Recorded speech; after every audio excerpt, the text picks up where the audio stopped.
하나님의 말씀은 시편 142편 1절로 7절까지 우리 교독하겠습니다.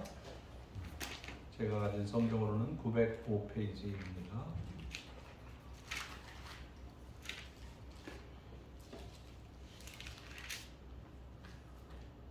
찾으셨어요? 공독하겠습니다. 내가 소리내어 여호와께 부르짖으며 소리내어 여호와께 간구하는도다. 내가 내 원통함을 그 앞에 토하며 내 우환을 그 앞에 진술하는도다. 내 영이 내 속에서 상할 때에도 주께서 내 길을 아셨나이다.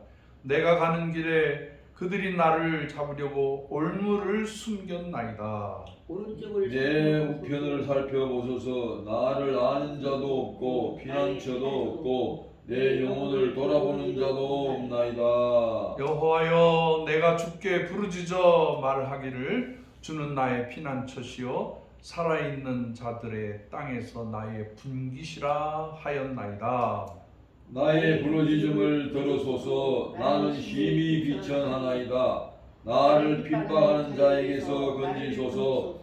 저희는 나보다 강하니이다. 같이 내 영혼을 옥에서 이끌어내사 주의 이름을 감사하게 하소서. 주께서 나에게 우대하시니 주시리니 악인이 악인들은 나를 나를 두리리이다. 두리리이다. 아멘. 아멘. 아멘. 이 시는 다윗이 사울을 피해서 동굴 속에 들어가서 부르짖는 그러한 기도라고 이제 해설가들이 얘기하고 있습니다. 동굴은 빛이 없고 어둡고 컴컴한 정말로 그 사막에서 살기 힘든 곳입니다. 그런 곳에 가서 숨어 있다라는 거예요. 왜? 자기를 죽이려고 수천 명이 쫓아다녀서 자기가 한 발짝이라도 땅을 걸을 수 없게 된 상태입니다. 이 깜깜한 동굴 속에 숨어서 숨을 죽이고 얼마나 원통하고 분하고 자기가 그 사울한테 해를 끼친 일이 없는데 이 사울이 너무 다윗이 인기가 좋고 전쟁도 잘하고 인물도 좋고 노래도 잘하고 모든 면에서 자기 아들에게 왕위를 물려줘야 되는데 다윗한테 뺏길 거라는 생각이 드니까 확 미쳐버렸어요. 사울이 가끔 미치는 병이 있었나 봐요. 그때 신유의 역사를 나타내는 게 음악이라고 성경은 얘기하고 있어요. 예, 그래서 요즘 정신과에서는 심리 치료 할 때 음악을 사용해요. 할렐루야. 맞습니다. 예, 그래서 우리 찬양이라는 거는 어마어마한 기쁨을 주는 거예요. 저는 정말 찬양을 좋아하는데 말씀드렸듯이 제가 어머니가 찬양을 열심히 불러주셨어요. 그래서 4살 때, 5살 때부터 어머니가 흥얼흥얼 거리시던 찬송가를 외워서 불렀어요. 합동 찬송가. 그 당시에 합동 찬송가를 불렀는데 나는 예수 따라가는 십자가의 공병을 다 불렀다는 거예요. 그런 기억도 안 나는데 이거 누가 가르쳐 줬겠어요. 저를 안고 저를 업고 있던 어머니가 아마 불러서 그것이 내 귀 속에 머무르게 되었지 않았나. 중학교 1학년 때 여기 그 연희동의 그 명지대학교 뒤편에 보면 이렇게 개울이 흘러갔어요. 아시죠? 정말. 근데 비가 오는데 비가 뭐 많이 오는 것도 아니고 푸시푸시 오는데 그게 쉬지 않고 오다 보니까 그 당시에 이제 사방 공사를 제대로 못해서 그냥 그 연희동 그 개천이 넘쳐 흘러가지고 황토가 흘러가는 거예요. 근데 이게 제가 늘 이게 현실인가 환상인가 그 헷갈릴 정도로 그 뚝에 이렇게 가보니까 막 이렇게 시커먼 용이 막 이렇게 가는 것처럼 불꽃이 움직이는 물결이. 그래서 너무 무서운데 더 무서운 게 뭐냐면 거기에 시신이 막 터내려가는 거예요. 야, 1970년대, 60년대 우리나라가 얼마나 어려웠는지 이 불광동 쪽에 있는 그 산에서 산사태가 나가지고 그 수십 가구가 막 그냥 이렇게 쓸려가는 거예요. 근데 제가 어린 시선으로 이렇게 보니까 살들이 이렇게 커진 거예요. 팔뚝 하나가 허옇게. 근데 막 달려가서 그 죽은 분이라도 끄집어내고 싶은 생각이 들더라고요. 중학교 1학년 때니까 14살 때죠. 14살 때. 그래서 무서운데 동네 아저씨들은 야 이게 뚝이 터지면 우리들도 다 당하는데 어떡하면 이런 소리를 들으면서 집에 들어갔는데 우리 집이 그때 2층 양옥이었어요. 근데 어머니가 찬송가를 부르고 계신 거예요. 그래서 너무 위로가 되고 그 어머니 옆으로 쓸머니 이제 들어가서 어머니랑 같이 찬송을 부르는데 중학교 1학년 눈에서 막 눈물이 막 나요.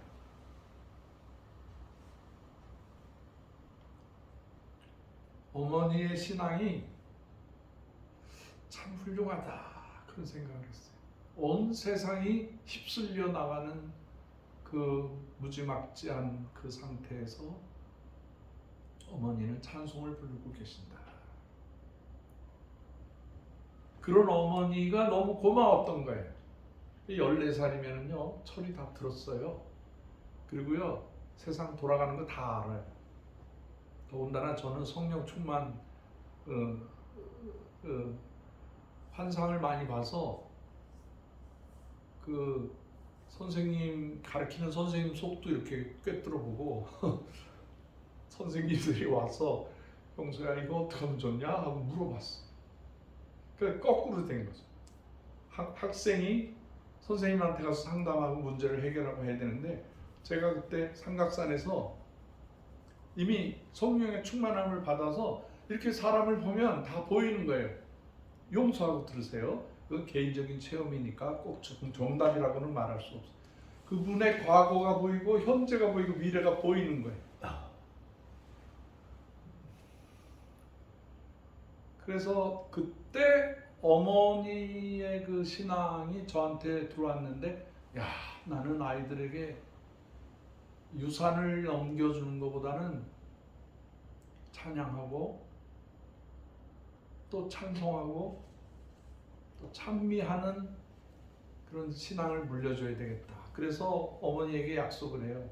제가 결혼해서 결혼이 뭔지도 모르는데 결혼해서 아이를 낳으면 찬양이 찬송이 찬미라고 할게요. 그래서 어머니가 껄껄껄 웃더라고요.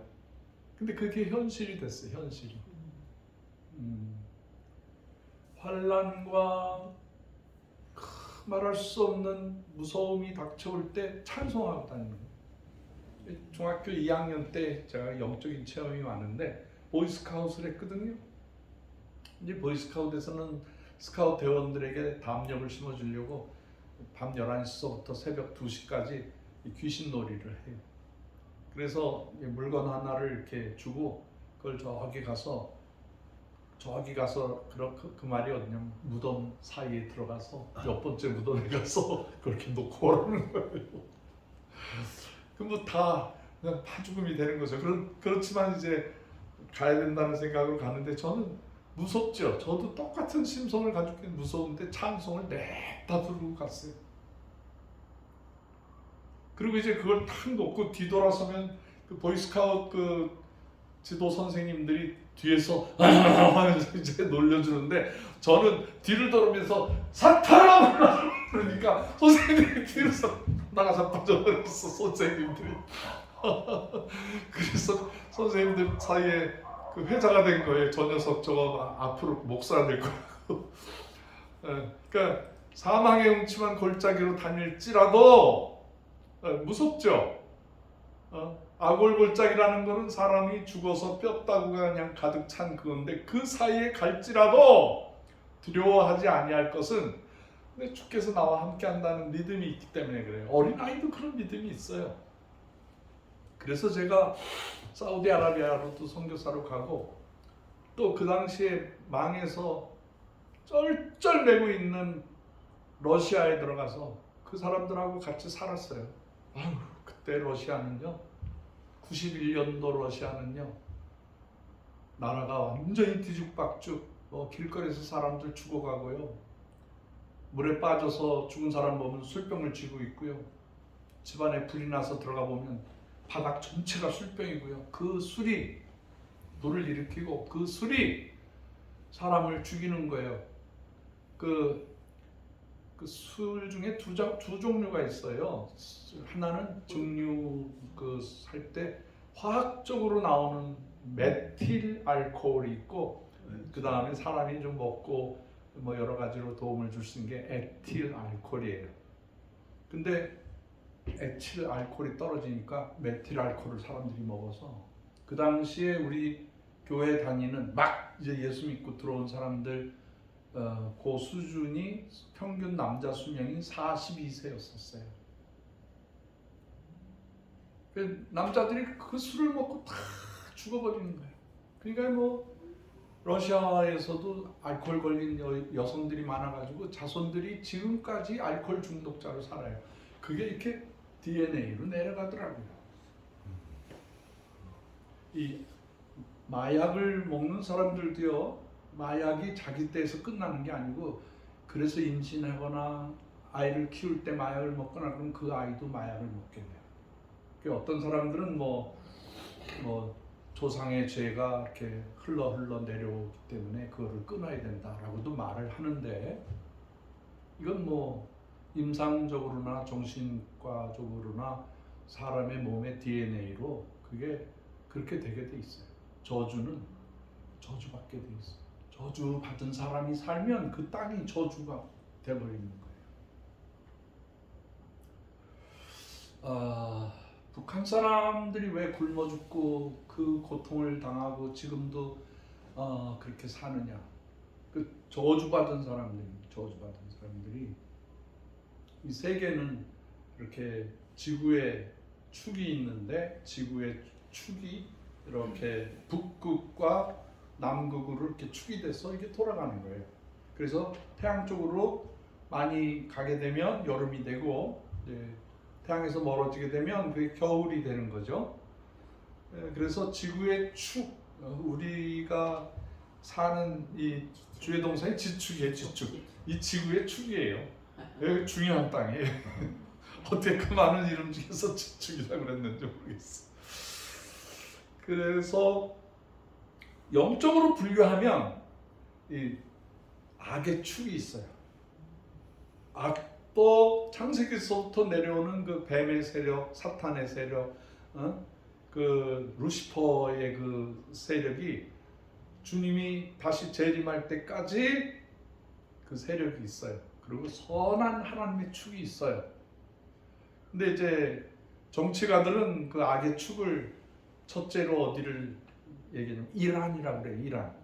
이란이 손을 쫙 뻗어서 그 블레셋 백성들 지금도 지원하고 있잖아요. 블레셋이라는 말을 이제 이렇게 번역할 때 블레셋이라는데 팔레스타인을 얘기하는 거예요. 팔레스타인. 그러면서 지금 이 홍해 바다로 해서 이렇게 수에즈 운하로 가는 그 길목을 지키는 그 이란 세력의 그 혜택을 받고 있는 사람들이 계속 공격하는 거예요. 거기 지역을. 이란. 그리고 이란도 또 묘하게 이라크하고 악의 축을 같이 하고 있어요. 그 이란과 이라크는 그 메소포타미아, 그러니까 인류의 시작 기원이 되는 그 강가에서 서로 살다가 거기에서 그 하나님을 대적해가지고 바벨탑을 쌓은 그분들의 후손이에요. 참 안타까운 사람들이죠. 끝까지 배역을 하는 거예요. 하나님의 사역을 반역으로 이렇게 놨습니다. 근데 그 줄기가 어디까지 가냐면요, 저 소련과 중국과 북한까지 가게 됩니다. 아프리카까지 뻗어 있고요. 이 악의 축을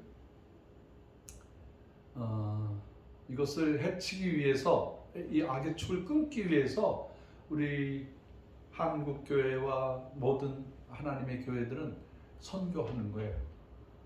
영적인 전쟁인 거예요. 우리 민족이 어마어마한 고난의 길을 가다가 주님을 만났잖아요. 주님을 만나서 너무 감격해가지고 이거 어떻게 하니까, 이거 너무 감사해요. 제가 이 은혜를 어떻게 해야 되겠어요. 막 죄악으로부터 용서받고 저주에서부터 축복으로 바뀌고 막 영이 기뻐지고, 이거 어마어마한 사건이거든요. 여러분도 경험하셨잖아요. 이러한 기쁨을 결국에는 어떻게 표현하게 되냐면, 최극단으로 자기의 믿음을 표현하는 방법이 선교예요. 선교. 우리가 이걸 기뻐해서 찬양하잖아요. 이걸 기뻐해서 주머니에서 헌금을 만들어서 주님께 바치잖아요. 시간을 드리잖아요. 온 정성을 다해서 예배드리고 뭐 사랑으로 살려고 애쓰고, 하나님을 사랑하면 이웃을 사랑한다 그래서 이웃이 우리를 정당하게 안 대하는데도 정말 용서하려고 애쓰고 이해하려고 애쓰고 살아요. 근데 그것의 마지막이 선교예요. 선교. 다시 말해서 우리가 조그만 어느 나라, 어느 뭐 아프리카 조그만 나라 섬긴다는 거지만 그건 악의 축과 싸우는 거예요. 근데 이 싸우기 전에 하나님은 우리를 훈련시키는 과정이 있는데, 그것이 바로 오늘 다윗이 소리내어 하나님께 부르짖어 기도한다. 나의 원통함을, 내가 억울하게 당하는 것을 하나님께 얘기하는 거예요. 세상 사람들한테는 할 수가 없는 거예요. 세상 사람들에게 해봐야 손가락질 받는 거죠. 다윗은 이 경험을 철저하게 누립니다. 아멘. 여러분, 저는 제가 섬겼던 러시아를 참 존중하는 선교사예요. 보통 선교사님들은 자기가 섬기는 나라가 문화적으로 하위에 있잖아요. 그런 데 가서 이렇게 내려가는 시선으로 보는데, 저는 기독교 1000년의 역사와 그 위대한 이 인류사의 큰 획을 그었던 제가 제일 존경하는 톨스토이나 도스토옙스키나 음악을 볼 때 그 차이콥스키의 그 음악 얼마나 큰 위로가 되는지 몰라요. 제가 차이콥스키 음악 교향악단이라든가 뭐 그런 차이콥스키의 백조의 호수, 호두까기 인형, 지젤 뭐 이런 그 세계적인 발레를 한 수백 번은 봤어요. 그러니까 제가 눈이 지금 흐려서 좀 문제가 되지만 제 눈이 보통은 아니에요. 음악을 듣는 것도 할 줄은 모르지만 음악을 듣는 이거 수준이 세계적인 수준도 가 있어요. 어디 가서 무슨 음악을 탁 터지면은 누구의 누구 무슨 음악이구나 금방 알아듣죠. 제 인생에 큰 위로가 되는 거예요. 아까 말씀드린 찬양하는 삶, 음악을 듣고 연주하고 하는 모든 것들이 너무 감사한 거예요. 내 영이 상할 때에도 주님은 내 아픔을 아신다는 거예요. 주께서 내 길을 아십니다. 내가 가는 길에 악한 자들이 나를 잡으려고 올무를 숨겼는데도 왼쪽에서도 보살펴 주시고 오른쪽에서도 보살펴 주시고 나에게 피난처를 제공해 주신다.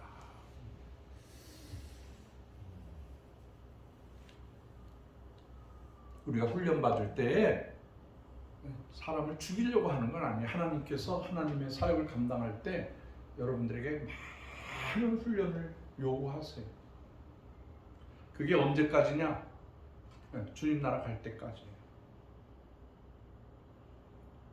제가 그 존경하는 톨스토이가 쓴 책들, 그 원본이 있잖아요. 그것이 이제 아내 소피아에게 내려가고 딸한테도 내려가요. 여러 가지 이렇게 나눠줘야 되는데 그것이 톨스토이에게는 부담이 됐어요.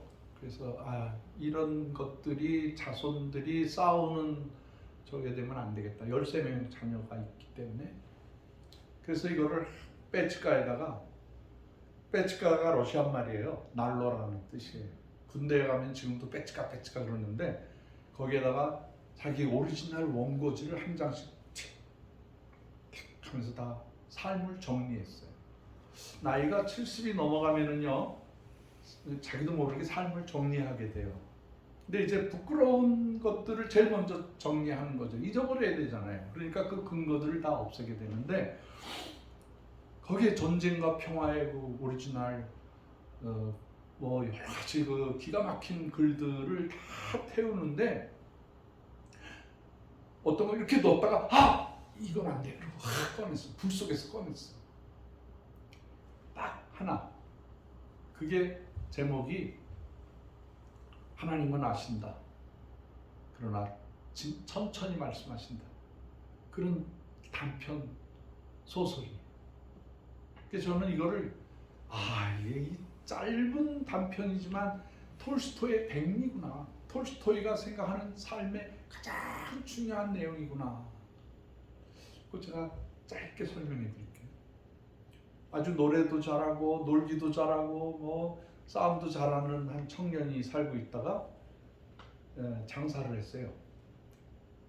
어떤 장사를 했냐면 뭐 이렇게 여기다가 물건 팔고 거기서 물건 사가지고 또 저기다가 팔고 우리나라 말로는 그 뭐 하는 사람들이죠?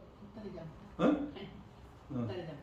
그 이제 뭐 하여튼 그러다가 결혼을 해서 정신을 차렸어요. 아내가 살림을 관리하니까 그런 거 다 끊고 아주 열심히 살아가는데 하루는 이렇게 일 가려고 나가니까 부인이 이렇게 문 앞에서 여보 오늘 가지 마요 그러는 거예요. 그래서 모자를 이렇게 쓰고 이제 나가려고 하는데 가지 말라고. 내가 나쁜 꿈을 꿨다고. 불안하니까 가지 말라고. 무슨 꿈인데? 그랬더니 당신이 모자를 썼는데 돌아오지 않는 꿈이라고. 다시는 모자를 못 쓰는 꿈을 꿨다. 그러니까 가지 마라. 그랬더니 에이 이 여자가 꾸는 꿈은 개꿈이야. 나가는데 그런 거 방해하지 마. 그리고 무시했어요. 그리고 장사하러 가서 저기 모스크바에서 이제 한 500km 떨어진 카잔이라는 곳에 가서 장사를 하고 돈을 벌고 이제 딱 이제 여관에 가서 거기서 하룻밤 자고 또 그 다음날 새벽 일찍이 다른 도시로 가는데 다른 도시에 가서 장사를 하려고 하는데 경찰들이 따라왔어요. 말 타고 따라왔어. 당신이 카잔에서 온 사람 아무게 아니요? 그랬더니 맞습니다. 그랬더니 뭐가를 당신이 같이 자던 사람이 죽었다. 당신 보따리를 검사해야 되겠다. 하시라고. 내가 무슨 뭐 그런 일이 있으면 여기서 이렇게 평안하게 장사하겠냐고. 검사해보라고. 근데 보따리를 풀어보니까 거기에 빨간 피가 묻어있는 칼이 있는 거예요. 깜짝 놀랐죠. 이거는 누가 내 가방에 내 보따리에다가 칼을 넣어놓은 겁니다. 내가 이걸 버리고 오지 왜 가져옵니까? 알리바이가 형성돼야 되니까 당신을 증거할 만한 사람을 찾아보라. 그래 뭐 누가 그 증거를 저거 하겠어요. 밤중에 일어난 일이니까. 그래서 억울하게 감옥에 갇혔어요. 그래서 이제 재판받기 직전에 아내가 왔어요. 내 아내만큼은 나를 아니까.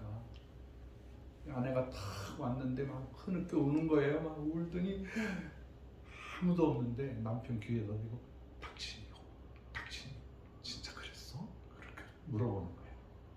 힘이 쭉 빠져버린 거죠. 자기를 믿어야 줘야 될 아내마저 자기를 의심하는 거예요. 세상 살 맛 없네. 아유 그러면서 형을 받았는데 그 당시 뭐 제정 러시아 당시 형편 없었죠. 그 40년 언도로 받아. 살인죄로. 근데 증거가 없어. 그 이제 막 미치고 한장한데 저 러시아에서는 중범을 저지른 사람들은 주로 어디에다가 수용을 하냐면 시베리아까지 데려가요. 시베리아에 가서 시베리아에서 도망을 가다가 죽어요. 거긴 뭐 너무 춥고 외진 곳이라서 뭐 그냥 뭐 철조망을 칠 필요가 없어. 나갔다가 뭐 도망간다 그러면 뭐 짐승한테 먹혀 죽든지 거기에 이제 나무 밑을 잘못 지나가면 거기에 벌레가 떨어지면 그 벌레가 물으면 사람이 죽어버려요. 그런 지금도 있어. 지금 시베리아 제가 시베리아 갈 때도 조심하라고 이렇게 모자도 쓰고 막 이 반팔 입으면 안 돼서 긴팔 입고 다니고 그랬습니다만은 처음에는 뭐 내가 죄가 없다고 막 난리를 치는 거죠. 막 악을 쓰고 뭐 간수가 무슨 해결할 능력이 뭐 있어. 너무 안타까우니까 간수한테 내 일어나 죽겠다고 막 머리털을 뜯고 막 철장에다가 이마를 박고 나는 죄가 없다 그러니까 옆에 있는 죄수가 태연하게 나는 지나가다가 새끼줄이 떨어져 있어서 그걸 가지고 갔더니 나를 도둑놈이라고 그래. 왜요? 그랬더니 소가 딸려왔대. 소도둑이 하는 말이에요.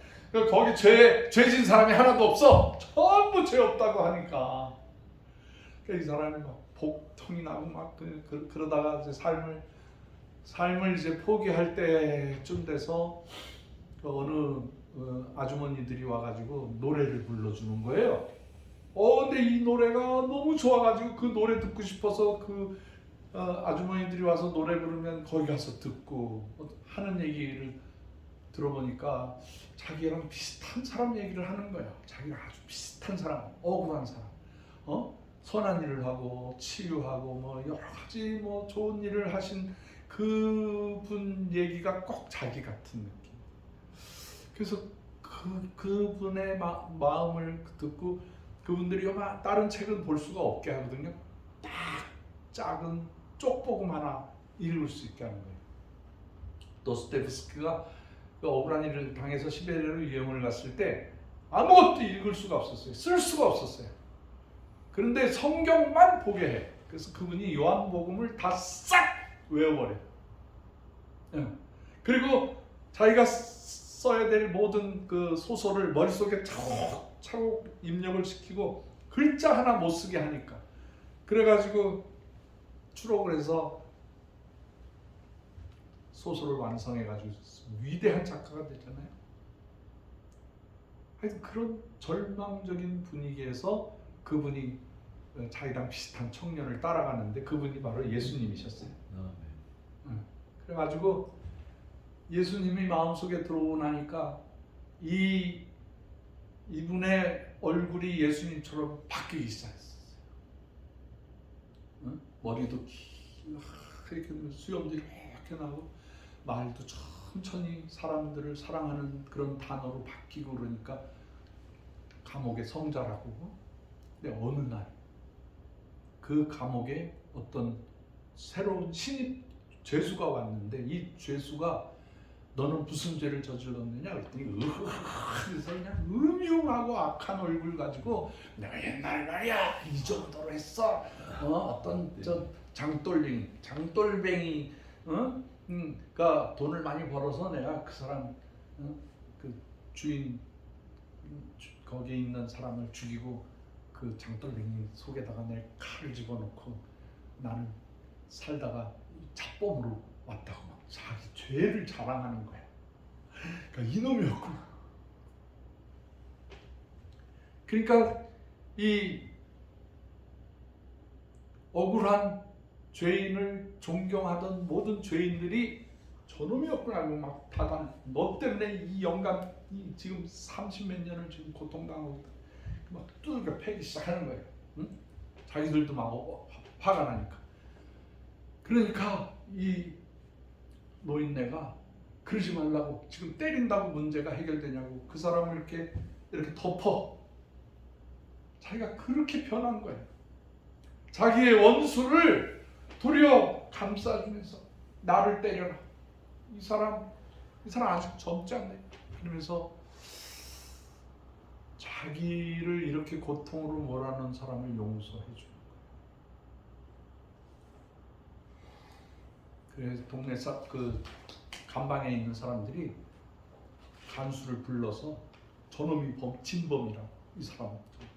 그 들어보니까 그 교도소장이 아유 이거 잘못했구나. 그래가지고 그 모스크바의 법무부 장관한테 급전을 쳐가지고, 그래서 이제 모스크바 황제가 이런 억울한 사람은 빨리 놔줘라 그러고 특령을 탁 내요. 그냥 모스크바에서부터 시베리아까지 사두 마차로 달려가면 한 2주간 정도 걸려요. 차로는, 기차로 가면은 3일 걸려요. 모스크바에서 시베리아까지 가는 길.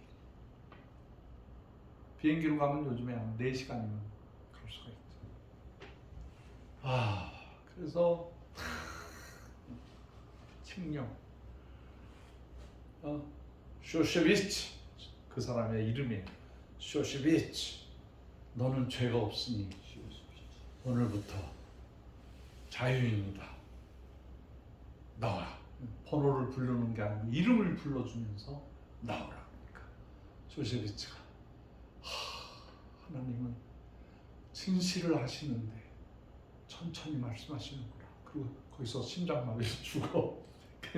톨스토이가 그 사람의 억울함을 계속 남게 하기 위해서, 고난을 남게 하기 위해서 사람을 주인공을 죽여. 근데 이게 현대판에 와서 누구도 가르쳐주지 않는데 제가 발견한 거예요. 이거를 현대판으로 패러디 해가지고 영화가 나왔는데 굉장히 유행한 영화가 나왔어요. 아무도 몰라요. 그 쇼셰비치의 일생을 현대판으로 각색을 하고 연출을 해서 영화를 만드는데 그게 쇼생크예요. 쇼생크 보셨어요? 홍 지사님 쇼생크 봤어? 이제 기억하시면 좋아. 이제 가서 한번 찾아서 쇼생크를 한번 보세요.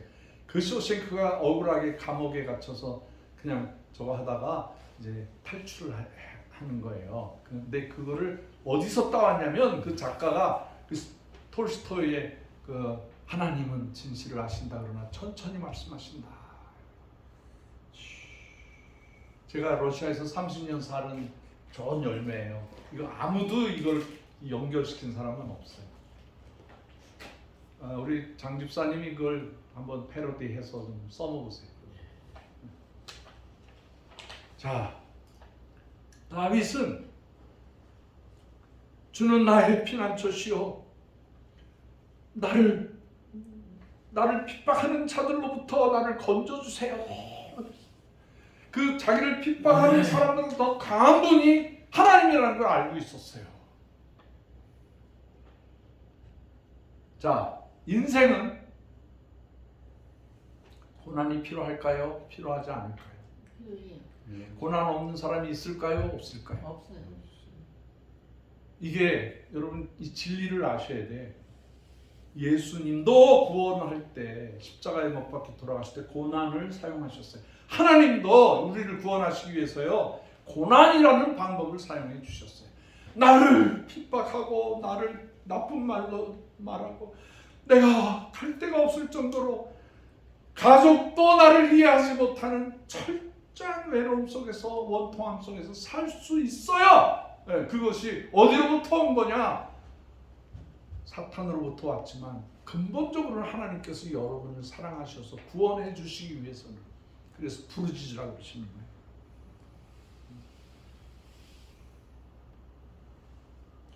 하나님이 인류를 구원하시기 위해서 선한 방법 중에 많은 방법이 있는데 고난을 택하신 거예요. 고통 속으로 하신 거예요. 하나님도 그러셨는데 우리 인간이 어떻게 고난을 피해서 살 수 있겠느냐. 그래서 고통이 오고 고난이 오면 도리어 감사하라고. 도리어 그게 이기는 방법이에요.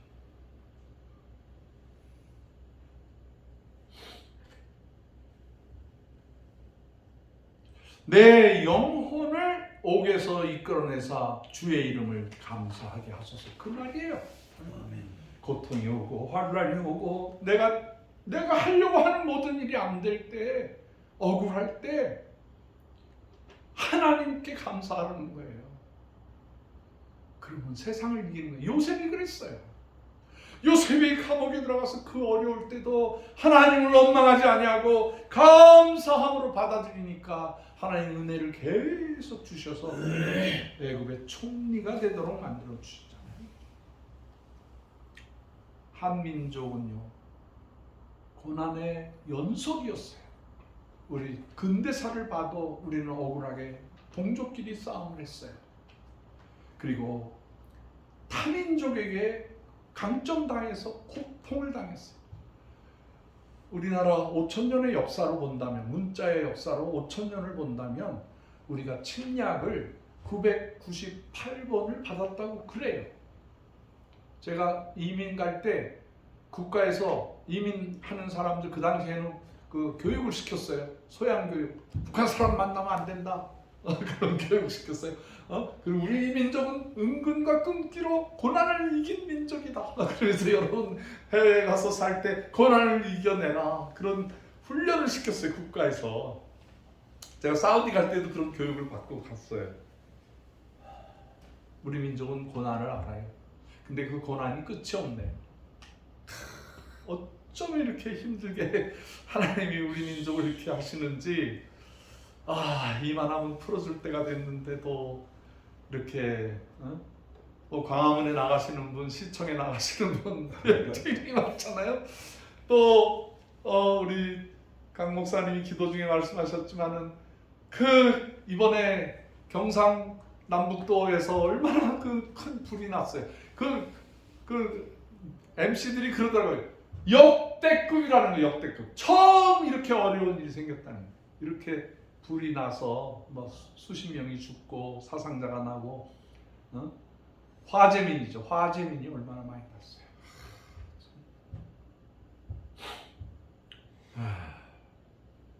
또 이 세상은요, 전쟁이 끊이지를 않잖아요. 그 미얀마 그 어렵게 살고 있는 미얀마에 지진이 7.7 정도의 지진이 나니까 1000km 떨어진 방콕에서도 막 무너지고 막 사람들이 죽고 그런 일이 생겼다고 하잖아요. 저는 지금 최고의 궁금한 점이 이 우크라이나와 러시아가 서로 억울하다, 서로 뭐 네가 잘못했다 그러고 하는데 어떻게 결론이 날지는 그게 참 궁금해요. 트럼프가 조금 우리가 생각하는 방식을 뛰어넘어서 막 무조건 휴전을 시키려고 하고, 그 우크라이나도 꼼짝 못하게 하고 러시아도 꼼짝 못하게 하려고 하는 그 아주 굉장히 큰 시각이 있더라고요. 근데 그 시각이 맞느냐? 그것도 아닌 것 같아요. 그 시각은 또 맞는 것 같지는 않아요. 그래서 우크라이나가 억울하지 않았으면 좋겠다라고 생각을 해요. 제가 우크라이나를 자주 선교 여행을 다녔는데 거기 가면은요 90%가 도둑놈들이에요. 참 정말 공산주의나 뭐 할 것 없이 거기 가져가는 가방을요 훔쳐가고 다 찢어가고 뭐 그냥 돈도 우크라이나에서 기차표를 사가지고 탔더니 우크라이나의 그 차장하는 놈이 이거 가짜 표라고 나를 돈을 더 내라는 거예요. 이게 말이 안 되는 얘기인데 매표소에서 산 건데 가짜 표라 그러니까 뭐 말은 잘 안 통하지. 그러니까 얼마가 필요하냐? 말해봐라. 내가 너한테 돈을 줄 수 있다. 그러니까 걔네들이 요구하는 돈이 우리나라 한 100원, 1000원도 안 돼요. 근데 그거 달라고 나를 공갈 협박하고 그래요. 그래서 돈을 좀 줬어요. 내릴 때가 되니까 차장이 이렇게 나를 보더니 흠칫해요. 그래서 내가 수고 많다고 악수해 주니까 이렇게 하더니 미안하다고 그래서 돈을 돌려주는 거예요. 뭐 그렇게 악한 사회지만은 뭐 순진하죠. 제가 볼 때는 아주 순진하죠. 예, 우크라이나나 러시아나 제가 선교사의 시각으로 참 사랑하고 아끼는 민족들인데 악의 축을 벗어나지 못하고 있어요. 정말 공평하신 하나님께서 우크라이나 사람들의 기도를 들어주시고 또 러시아에서 아들을 뺏기고 남편을 뺏기고 큰 고통당하는 수많은 가정, 거의 50만에서 100만 명의 사상자가 났는데 러시아도 그분들도 억울하지 않았으면 좋겠어요. 그 부친 체면 하나 세우기 위해서 그냥 젊은이들 다 가서 죽임을 당하게 하고 더군다나 우리 북한 병사들도 몇천 명이 지금 죽어져 나가고 있는데 최근에 지난주에 그 쿠르스크 지역을 그 우크라이나가 점령했잖아요. 그건 러시아 땅이에요. 나머지 우크라이나 땅의 20%를 러시아가 차지했어요. 정말 러시아 편에서 볼 때는 억울하죠. 근데 러시아가 좀 자유롭게 행복하게 살고 싶으니까 나토 쪽에 붙으려고 그러니까 나토에 붙으면 러시아는 바로 국경선이 돼버리니까 완전히 유럽하고 국경선이 되니까 불안한 거죠. 서로 그런 이해관계가 있습니다. 역사적으로. 그런데 이 우크라이나에 그 트럼프가 무기 안 주겠다, 정보 안 주겠다. 그러니까 모든 시스템이 그 일론 머스크가 이렇게 하늘에서 위성으로 이렇게 컴퓨터, 전화 다 할 수 있도록 이렇게 내려주는 거기에서 러시아가 어떻게 침공을 하고 러시아 대포가 어디로 지금 이동해서 어디를 공격할 것이다라는 정보를 다 꿰고 있으니까 그걸 이겨냈는데 정보를 안 줬어요. 일주일 동안. 그러니까 그냥 찬스다 그래도 푸틴이 쿠르스크를 거의 90%를 탈환을 했어. 그때 1000명으로 나온 사람들이 북한 백성들이에요. 북한 군인들이에요. 그러니까 이 러시아 애들이 자기들은 안 죽으려고 공격하면 제일 먼저 최일선에 북한 사람들을 다 집어넣는 거예요. 그러니까 정보가 없을 때는 북한 애들이 막 밤중에도 오니까 뭐 드론도 안 되고 뭐도 안 되니까 뺏기기 시작하는데 젤렌스키가 트럼프에게 야 우리가 줄게, 이제 정보 줄게, 무기도 줄게. 그리고 무기를 준 게 뭐냐면 집속탄이라는 거예요. 우리나라 영화에는 그게 강철비라는 그런 제목으로 나온 게 있어요. 휴전선에서 어떻게 뭐 하다가 거기에 강철비를 쏟아내요. 그 강철비라는 말은 미사일, 하이마스라는 미사일 있잖아요. 미사일이 얼마나 정확하게 공격하는지 모르는데 그냥 한 군데만 빵 터뜨리는 게 아니라 그 속에 수백 발의 수류탄, 폭탄을 집어넣는 거예요. 수백 개. 그래서 그 수류탄을 한번 터뜨리면 우리 본당 크기보다 더 크게 터지는 거예요. 그럼 거기 안에 있는 사람은 다 죽는 거예요. 짐승이고 뭐고 다 건물이고 다 파괴되는. 그게 수백 개가 떨어지니까 축구장 수백 개의 크기를 한꺼번에 싹 죽이는 거예요. 그래서 그 하이마스를 주는 그 순간에 그거를 터뜨렸는데 그게 다 어디 갔어요? 천병. 북한 사람들 다 죽인 거예요. 뭐 말도 못하게 지금 우리 동족이 가서 희생을 하고 있어요. 우리가 그분들, 우리 한꺼번의 정신은요, 원수라도 굶주리고 있으면 목마르면 가서 먹이라는 거예요. 그게 성경에.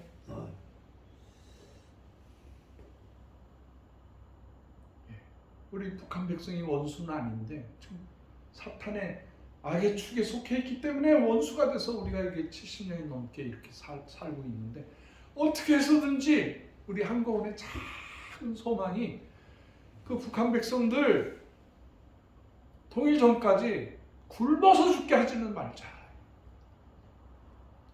굶겨서 죽게 하지는 말자.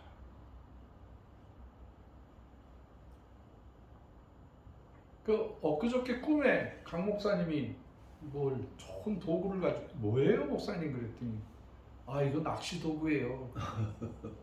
그래서 나 한번 낚시 요즘에 좀 마음이 그런데 낚시 한번 하게 주세요. 그래가지고 빌려가지고 가서 하다가 그 그물 낚시 다 잊어버렸어.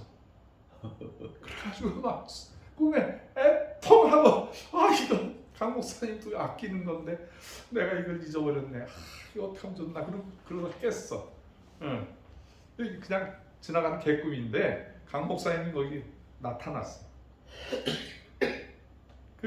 지금 우리 한국의 사역이 뭐 여러 가지 열심히 하다가 지금 코로나 그다음에 이쪽으로 이사 오고 여기를 성전으로 꾸미기 위해서 막 별별 일을 다 하잖아요. 제가 자연인이 됐어. 완전 자연. 뭘 해도 표시도 안 나. 여기를 섬기는데 예배 분위기를 제대로 못 해놓고 또 2시 예배 11시 예배를 다 나가시니까 그나마 이제 거기 갔다가 식사하시고 또 오후 예배까지 참석하시는 분은 3시 4시에 끝나니까 못 오시고 또 여기가 지역이 외진 곳에 있다 보니까 여기 한번 오시기가 얼마나 힘든지 몰라. 정말 여러분 오셨는데 너무너무 감사해. 제가 그냥 이렇게 90도로 전하고 싶을 정도로 어려워 여기 오기가. 저도 어려워. 참 감사합니다. 이렇게 와주셔서. 사람의 정도 있고 여러 가지 하나님의 사역을 하는데 같은 생각을 가진 분들이 오시다가 지쳐서 떨어지더라고. 이 동네가 그래. 근데 현실을 바라보면 그물을 빼앗긴 것 같고 낚시 도구를 빼앗긴 것 같고 잊어버린 것 같고 어려워. 야, 이거를 4시 예배를 접어버릴까? 4시 예배를 한 달에 한 번 할까? 그냥 다 집어치울까? 그런 생각이 쑥쑥쑥 들어올 때가 있어요. 근데 그때마다 제가 사탄아 물러가라. 내 머릿속에 생각 속에 들어오는 이 연약한 생각을 버리는 거죠. 어떻게 해서든지 이 운동을 지속하고 하나님의 뜻을 이루어야 되겠다. 나 하나 희생하는 거 희생도 아니지 좀 잘해야 되겠다. 그런 생각을 해요. 제 마음을 좀 아시겠어요?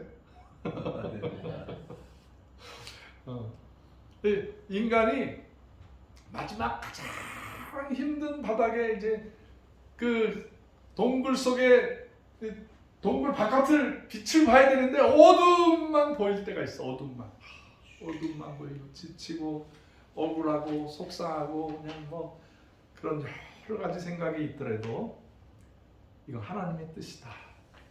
하나님께서 마지막 때에 한고원을 통해서 주의 동산을 통해서 하시고자 하시는 일이 있기 때문에 이 사역을 두려움 없이 약해지 말고 사람을 의지하지 말고 사람을 의지하니까 낭망이 되더라고. 하나님만 의지해. 사람보다도 나를 해치는 악한 적보다도 더 강하신 하나님을 의지해야 되겠다. 하나님 뜻대로 해야 되겠다. 여러분 고통당하시면은 도리어 감사하고 저도 하나님 앞에 도리어 감사하고 이 재단을 잘 지켜나가도록 그렇게 하도록 합시다. 기도하겠습니다. 거룩하신 하나님 아버지 감사합니다. 주여 이 도성을 멸망하기 전에 의인이 있으면은 내가 불태우지 아니하리라. 주님, 이 서울 도성에 악의 축이 많이 있습니다. 우리 이 불나서 화전민들이 갈 데가 없고 막 몸부림을 치고 있습니다. 주여, 우리 민족 불쌍히 여겨 주시옵소서. 아멘. 동과 서, 남과 북이 하나가 되게 하여 주시옵소서. 아멘. 우리의 영혼이 힘들고 힘들더라도 주님만 바라보고 나가는 저희들 되게 하여 주시옵소서. 아멘. 주여 속히 시를 주셔서 북한 백성들 다 구원하게 하시고 땅끝의 모든 백성들을 먹이고 살리고 구원하는 주의 동산 항구원이 되게 하여 주시옵소서. 아멘. 예수 그리스도의 귀하신 이름으로 간절히 기도드렸사옵나이다. 아멘. 아멘.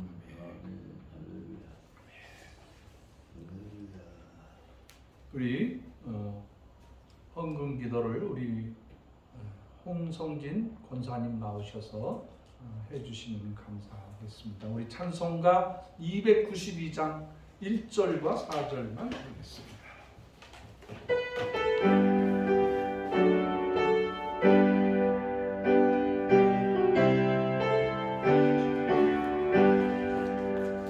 주 없이 살 수 없네 죄인의 구주여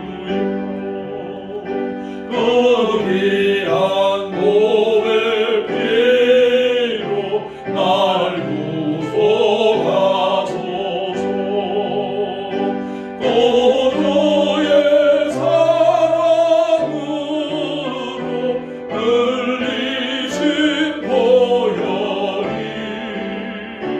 내 소망 나의 위로 내 영광 된디라. 주 없이 살 수 없네. 주 없이 살 수 없네 세월이 흐르고 세월이 흐르고 이 깊은 고독 속에 내 생명 끝나고 살아온 평강일 때 날 지켜주시니 내 곁에 계신 주님 늘 힘이 됩니다. 아멘. 홍 권사님 나오셔서 기도해 주시겠습니다.